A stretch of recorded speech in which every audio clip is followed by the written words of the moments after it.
In today's episode of Advertising in America, we're going to debate what you think you sell versus what you actually sell. Talk to a jeweler and ask what they do, and they'll tell you they deal in diamonds and gold, precious metals and gemstones. They can explain why a ruby can be blue and a sapphire can be red. It's true.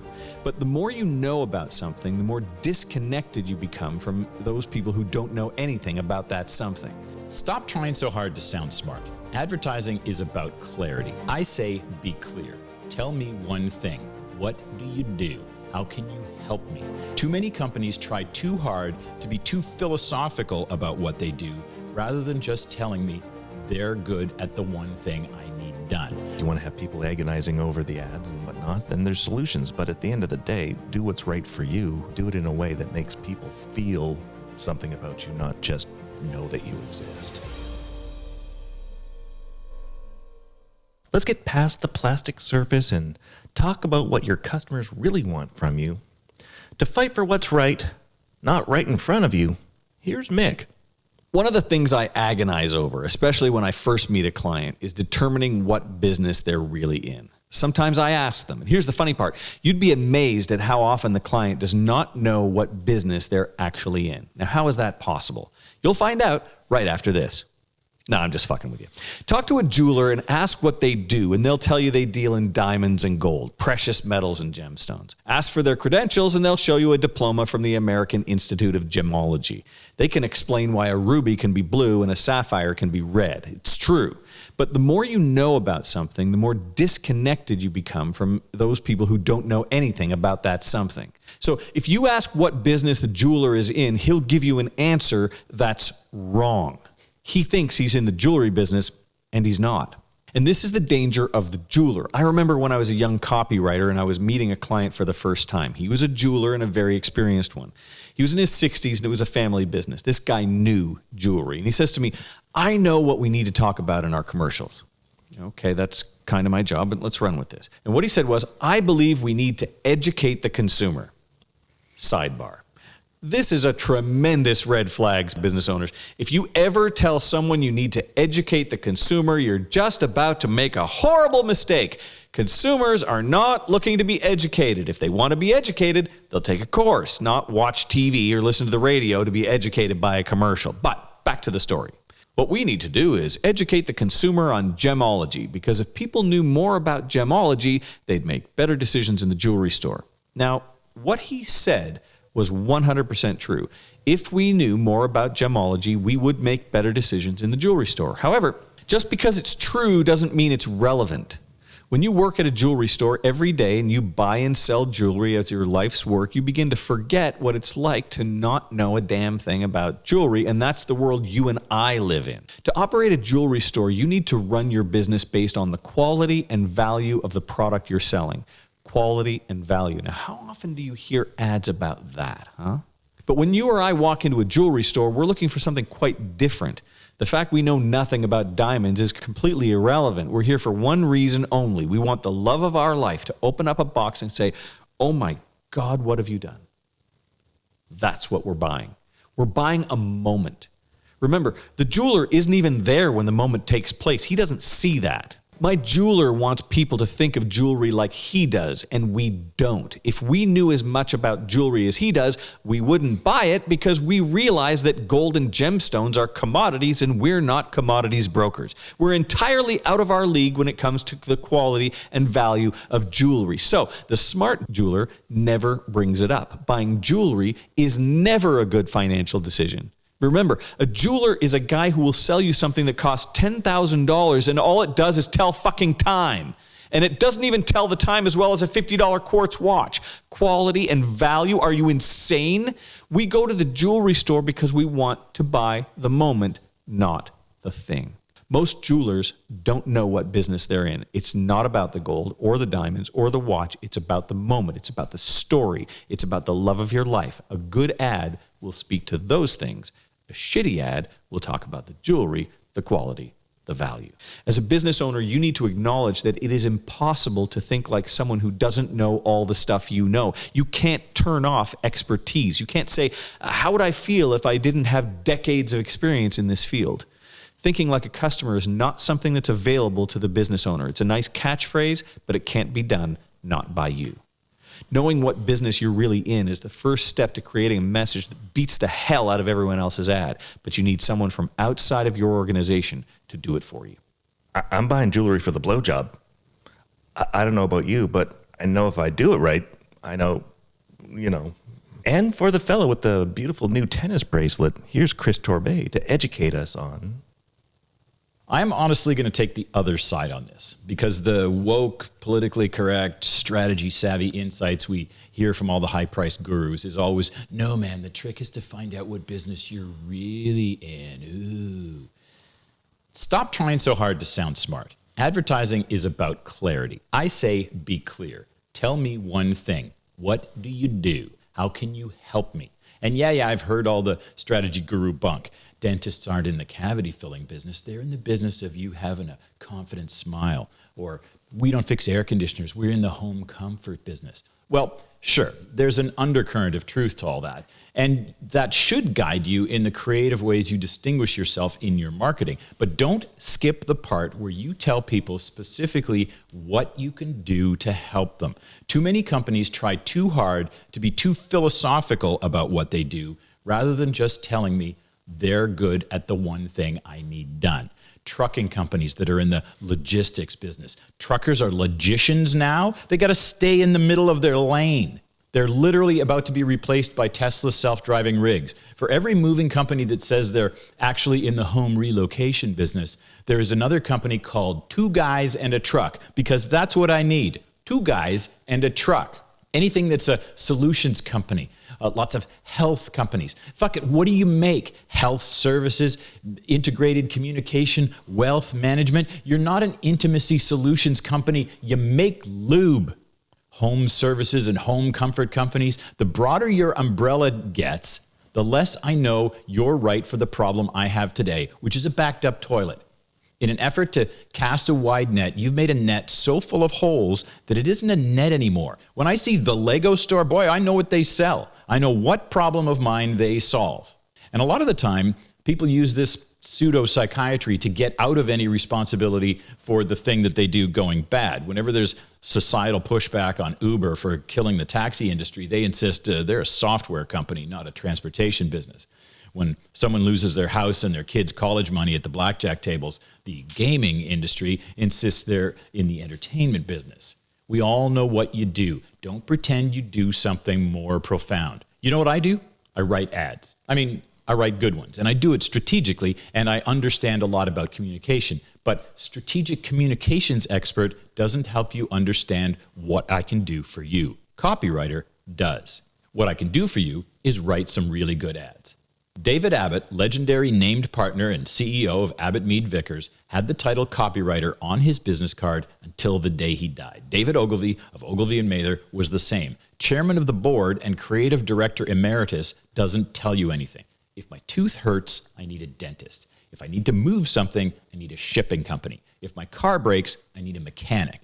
If your advertising positions you as a transportation certainty solutions provider, I don't think you're going to get my call. All I wanted was 2 guys in a truck, and all I got was these 2 in a Tesla with a 5-gallon vat of intimacy solution. After the break, we'll see if we can make sense of all this nonsense. So this is normally when Ryan throws to himself, kind of a commercial within a show about commercials. And that's fine, we could let him do that. But really what you want to hear is me yelling at you. That's the reason you tune into the show. Sure, the conversations are fun and the insights are thought-provoking, but what you really want is cursing, and that's where I come in. I don't want to get all shit or get off the pot on you, but at the moment, Ryan's doing this whole, I'll give you 45 minutes of my time to help you narrow down your challenges and find a solution thing. You think that asshole will give me 45 minutes to shoot the shit, but here's what he does. This maniac will go over everything, your sales process, your offers, your loyalty club, and yes, your marketing. And then you don't have to do a fucking thing. You can take all that insight and roll. If you like what you hear and want a deeper dive away, my friend. Ryan ends up not working with about 90% of the people he meets. But the ones he does end up working with, they start here. So think about that. He's got a whole web thingy where you can book an appointment. It's at wizardofads.services. Stupid address? You want to believe it. And I'd say that to his face. wizardofads.services. And now, let's get back to the stuff I really want to curse about. Shit! Mick, what you were talking about was business owners often misunderstanding their true business message or their core message value. What is it about that matters so much when you're trying to get your message out there? I think it comes down to the business owners very often very deep into their business. And they tend to focus on the day-to-day things that they are managing. Yep. When you're managing inventory, you're buying products and then you're selling them, or you're managing a staff that does particular things. It's very easy to sort of get kind of laser focused on that, because that's how you run a business in a responsible way. But what you're selling and what the consumer is buying, it doesn't always perfectly align, and I guess that was the point I was trying to make. Now you can take that too far, and I think Chris's points are all valid. If you start pretending that you're too far away from that, then the message can become confusing. But I think it is important to take a step back, especially at the beginning of the relationship between the ad person and the client, to step out of the client's happy place or the place where they exist, and try and take a position of the consumer and what it is, the problem you're trying to solve for them. I think that's a good point, but it is. I think it's something that guides your creativity. That was the point I was making, which is you need to know that, you need to understand, as you said about jewelry, right? It's about the moment. But what happens is people get into this sort of higher order benefit perspective, and they forget to come back to telling you literally what it is they do. And it's true. It happens in naming and stuff like that, and that's where you get companies like Kitchen Stuff Plus or Bed Bath and Beyond, where it's like, oh no, we're all kinds of things. But then when you say all kinds of things, it's like, okay, I need a coffee maker. Is that beyond beds and bath? I don't know. You haven't told me anymore. Yeah. Those are the ones that bother me the most, because they've added another word and 2 more syllables and have given you no more data. Exactly. So I think, we have to remember, yes, you're in the business of bringing people joy, or you're in the business of making people healthy, or you're in the business of having people be confident about their money. That should inform how the creativity works, or how your brand behaves.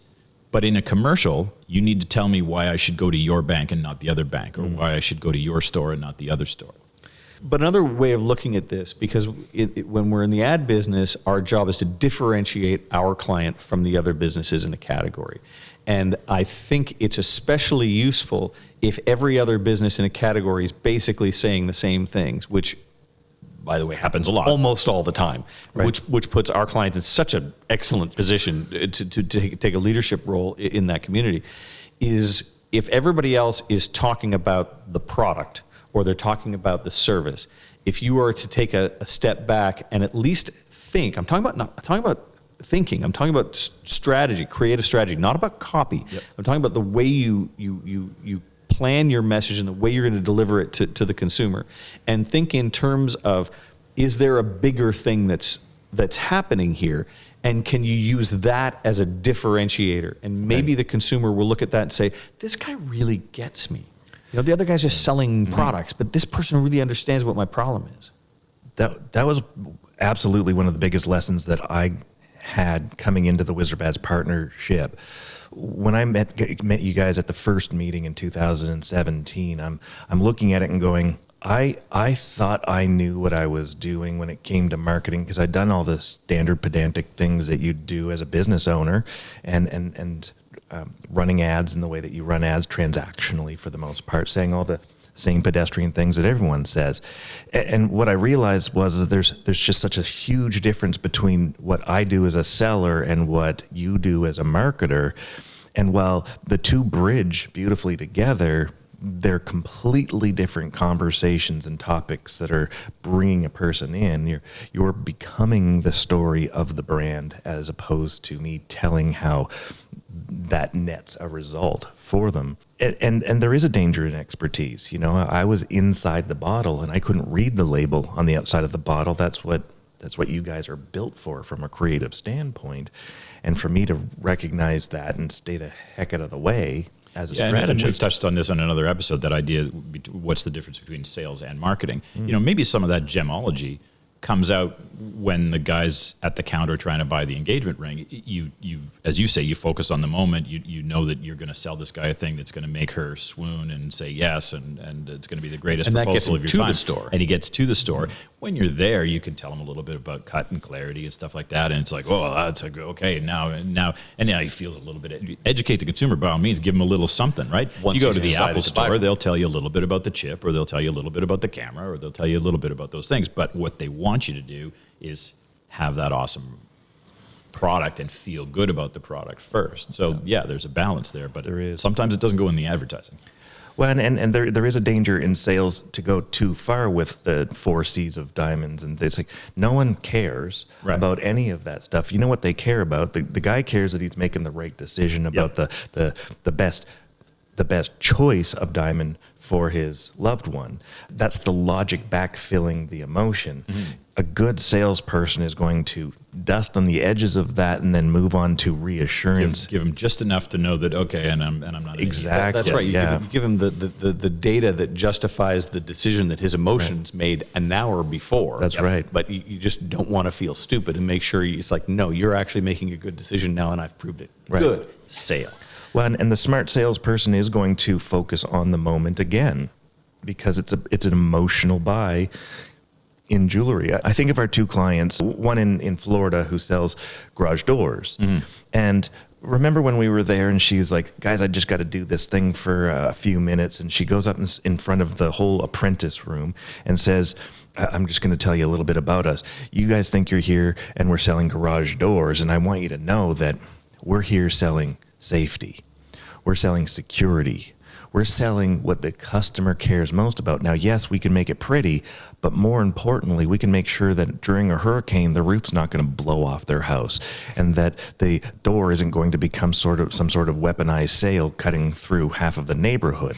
We're selling you the safety of you getting in and out of your home comfortably and safely, and protecting your home as the home's largest entrance.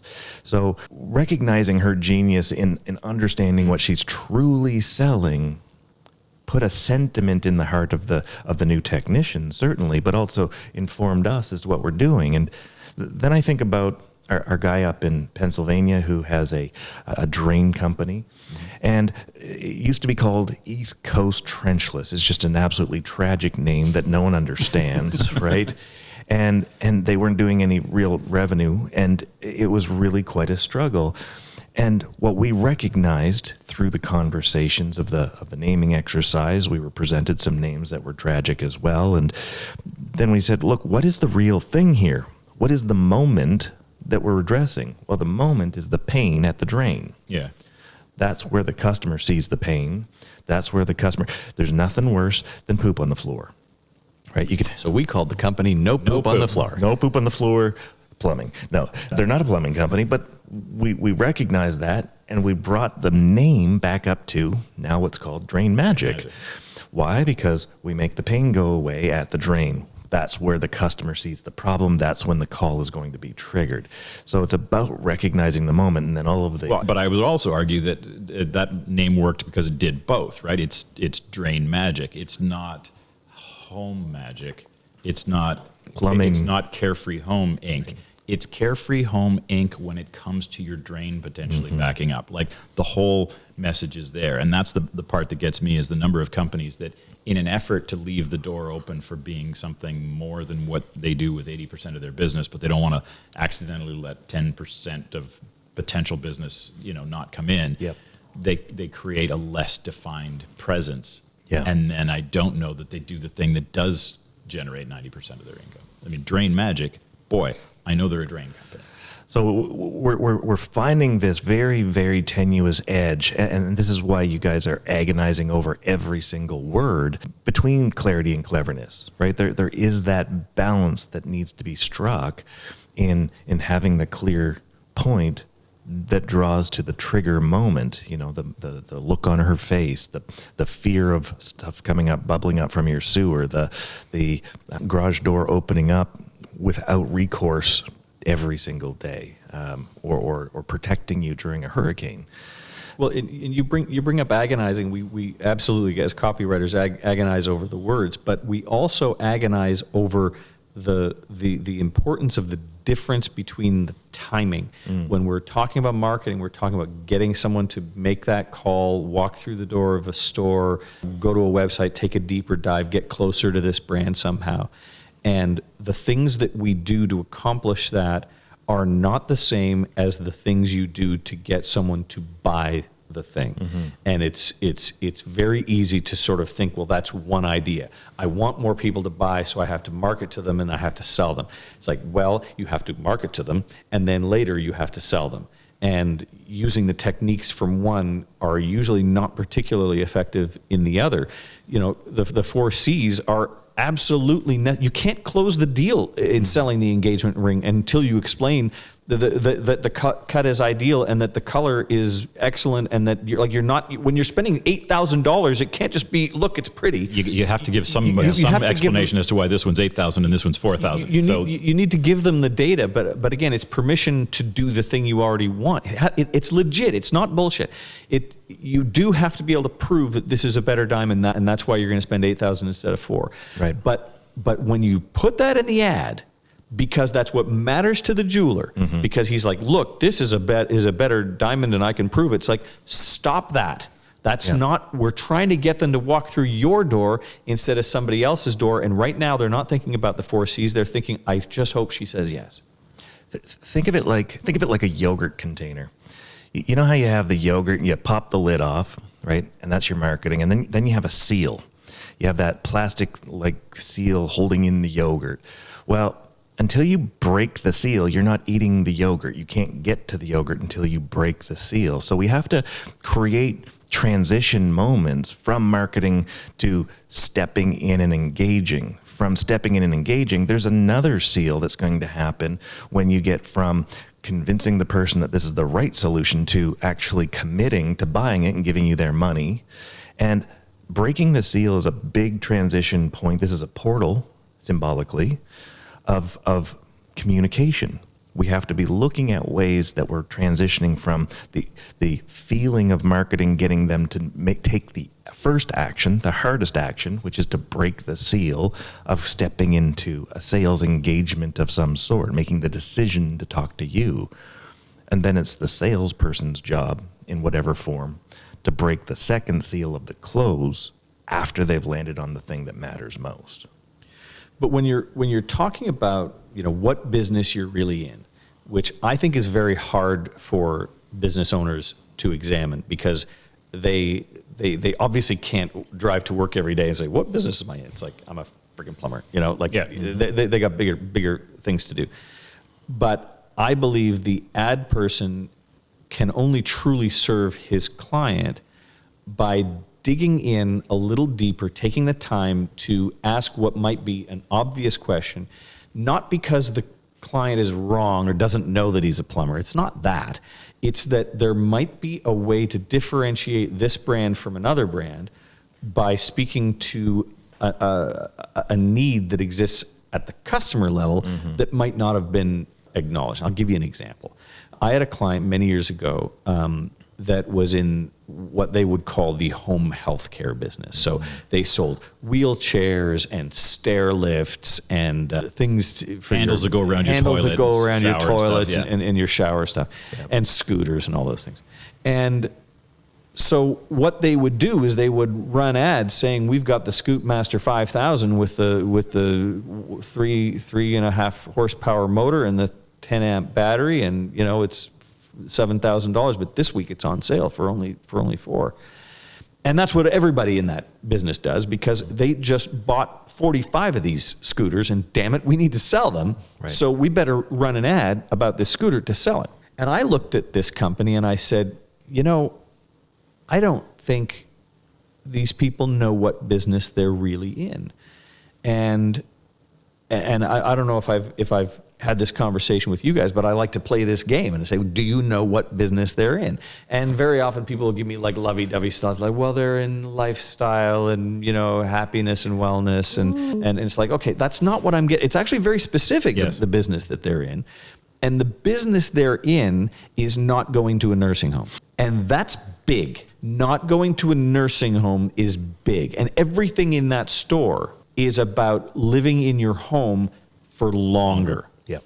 So when you go to a nursing home, it's all on one floor or there's an elevator, right? Yes. So, so I ran ads that said, I'm paraphrasing my own ad here, but it basically said, you might not feel that comfortable going up the stairs these days because you might feel a little bit wobbly. Well, there's no need to go and live somewhere without stairs.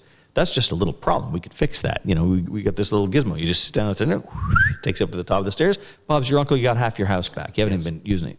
Haven't been using half your house because you don't feel confident doing it. Right. And the tagline that I created was live where you want to live and live with confidence. Mm-hmm. So that was what we talked about. And when we talked about the scooter, I didn't talk about the scooter. I didn't even mention it. And I didn't mention the features or the benefits. I said, wouldn't it be fun to chase your grandkids around the park? Well, we got this little thing. You sit down. I would argue you did. Like to me, that's the perfect balance. Your strategic perspective is live where you want and live with confidence. Don't go to a nursing home. All those sorts of things.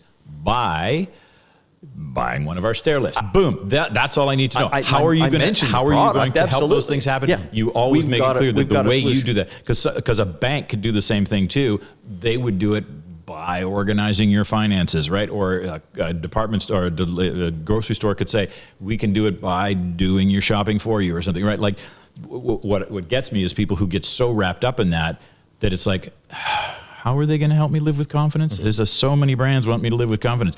What was clear in those ads is that higher order benefit, but grounded in by doing the things specifically that we do well. Right. Absolutely. The feature, the advantage of the feature, right? It's the advantage of the benefits that matter from the feature being whatever the thing that you're selling. Scotiabank says, you're richer than you think. Right.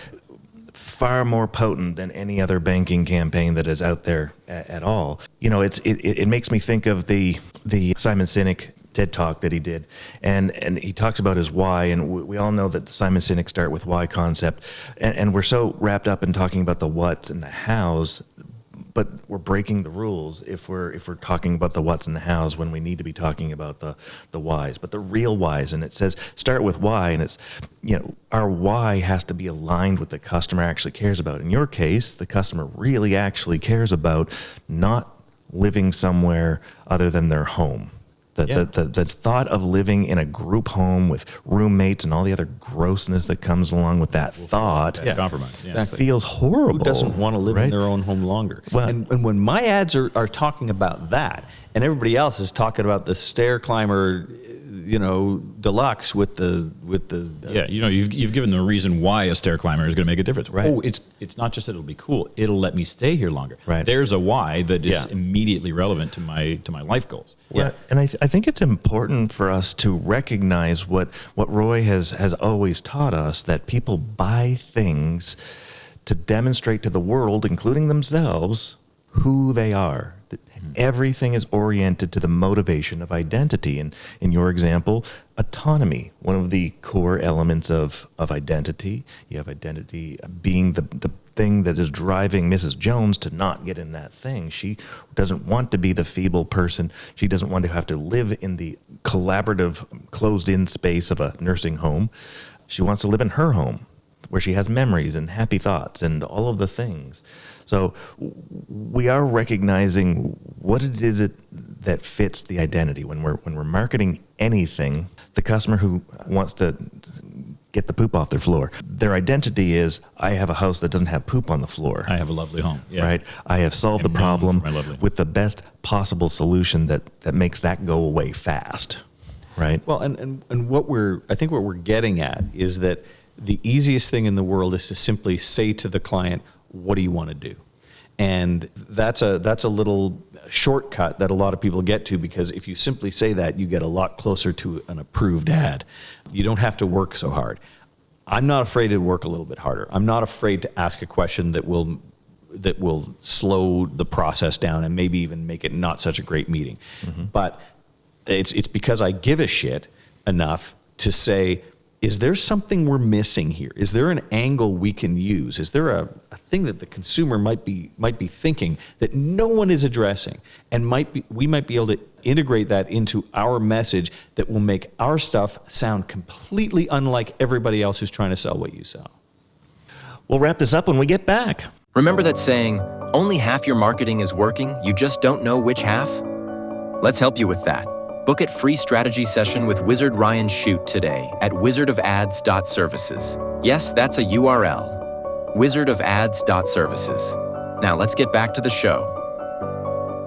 So guys, in finishing off this discussion, what I really kind of take away from it here are that we don't want to over-educate in our marketing. Over-education is really just kind of an overdone, unnecessary step. What we need to do is make them feel something about you to break the seal and take that first big step into your environment, into your space, into your zone of influence, whatever that might be. We also want to recognize that as business owners, we're very often inside the bottle, and we really can't read the bottle as elegantly and eloquently as somebody who's looking at it from an outside perspective, who's looking at it through a lens that we're not familiar with or able to have because we're so deep in the weeds with those things. When you clarify your message, that's the really first big step that you can take to elevate what you're going to do to get them to the first step, right? Past marketing, past lead, into appointment, into traffic, into your showroom, whatever the case might be,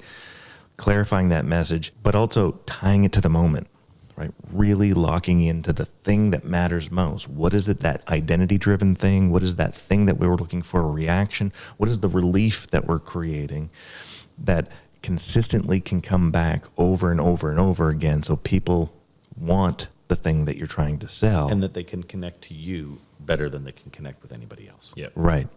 And that's not easy, really. You know, that's the trickiest part of this whole thing. Communication is such a fickle little beast because there is so much table stakes out there. Almost never done well. Right. Which is awesome because, one, we can help with that, but more importantly, it's so darn easy to stand out, right?